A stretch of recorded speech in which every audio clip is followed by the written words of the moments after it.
Welcome to Minds of Darkness, where ordinary lives hide unimaginable horrors. Today we uncover Joachim Kroll, the Ruhr cannibal. For over 2 decades, he lived quietly in Germany, a harmless worker by day, a monster by night, a chilling look at evil hiding in plain sight. In the annals of true crime, some figures stand out not just for their brutality, but for the chilling ordinariness of their existence. Joachim Kroll was one such man. For 2 decades, he moved through society, an unassuming shadow while committing unspeakable acts. He was known as the Ruhr cannibal, a name that evokes horror, yet his daily life was anything but monstrous.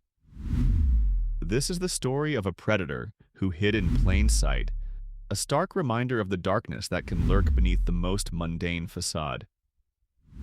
His crimes challenged our understanding of evil. Joachim Kroll was born in 1933 in Hindenburg, Upper Silesia, now Zabrze, Poland. His early life offered few clues to the monster he would become. He was described as a quiet, somewhat withdrawn individual. He moved to the Ruhr region of West Germany in the 1950s, seeking work in the industrial heartland. Kroll found employment as a toilet attendant, and later as a factory worker. He was a man of routine, blending seamlessly into the working-class landscape. The terror began in 1955. Kroll's first known victim was a 19-year-old woman named Clara Frieda Tesmer. She was found murdered near a farm in Ludinghausen. The brutality of the crime shocked the community. Investigators were baffled, finding no clear motive or suspect. The case went cold, a dark omen of the horrors yet to come. Kroll had claimed his first life, and the pattern of his depravity was just beginning to emerge. Over the next 2 decades, Kroll's reign of terror expanded across North Rhine-Westphalia. His victims varied in age and circumstance, from young girls to adult women. Each murder was marked by extreme violence and mutilation. He left a trail of fear and unanswered questions. Police struggled to connect the disparate cases, often occurring in different towns. The lack of a clear pattern made identification incredibly difficult. Kroll lived in a small apartment in Duisburg, a seemingly unremarkable man. His neighbors knew him as quiet, perhaps a little odd, but certainly not a serial killer. He paid his rent, went to work, and kept to himself. He was the epitome of the banality of evil, a concept that suggests horrific acts can be committed by ordinary people. His unassuming demeanor was his most effective camouflage. No one suspected the horrors he concealed. As the years passed, Kroll's crimes grew increasingly disturbing. He began to engage in acts of cannibalism, consuming parts of his victims. This escalation marked a new, more terrifying phase of his pathology. These gruesome details remained hidden from the public and investigators for years. The sheer depravity was almost unimaginable, yet it was being carried out by a man who punched a clock every day. The true extent of his sickness was yet to be revealed. The unsolved murders cast a long shadow over the Ruhr region. Parents feared for their children, and women were afraid to walk alone. The police were under immense pressure to find the perpetrator. Despite extensive investigations, roadblocks, and public appeals, Kroll remained elusive. He was a ghost, leaving behind only devastation and terror.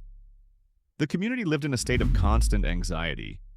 Kroll's undoing came in 1976, not through brilliant detective work, but through a mundane domestic issue. A plumbing problem in his apartment building led to a neighbor's complaint.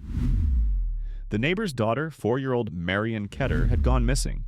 When police arrived to investigate the plumbing issue, they found a disturbing scene. A small amount of blood was visible in Kroll's apartment. This seemingly minor detail would unravel his dark secret. The officers followed the trail of blood, which led them to a pot on Kroll's stove. Inside, they found human remains.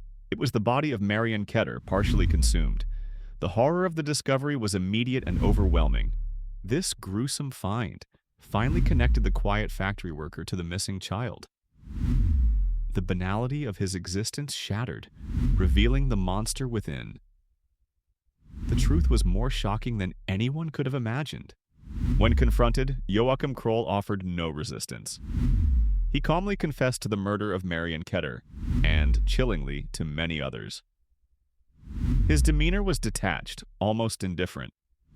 He led investigators to various locations where he had buried or disposed of other victims. The sheer number of his crimes and the details he provided were staggering. The quiet man had a horrifying story to tell. Kroll confessed to at least 14 murders, though he was suspected of more. His victims ranged from young children to elderly women.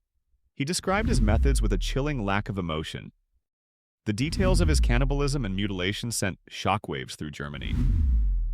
The public struggled to reconcile the image of the unassuming factory worker with the depraved killer. The monster had finally been unmasked. Joachim Kroll's trial began in 1979. Psychiatric evaluations painted a picture of a deeply disturbed individual, but one who was deemed fit to stand trial. The evidence against him was overwhelming. In 1982, Kroll was convicted of 8 murders and 1 attempted murder. He received 9 life sentences. The court acknowledged the extreme depravity of his actions. Justice, though long delayed, had finally been served. Joachim Kroll died in prison in 1991 from a heart attack. His death closed a dark chapter in German criminal history. Yet, his story continues to haunt. The Ruhr cannibal remains a chilling example of how evil can thrive in plain sight. His case serves as a stark reminder that monsters do not always look like monsters. They can be the quiet neighbor, the unassuming colleague, the man who simply blends in. If you enjoyed this video, please like, share, and subscribe to support our channel. Your support helps us create more dark stories, true crime mysteries, and deep dives into the minds of history's most twisted figures.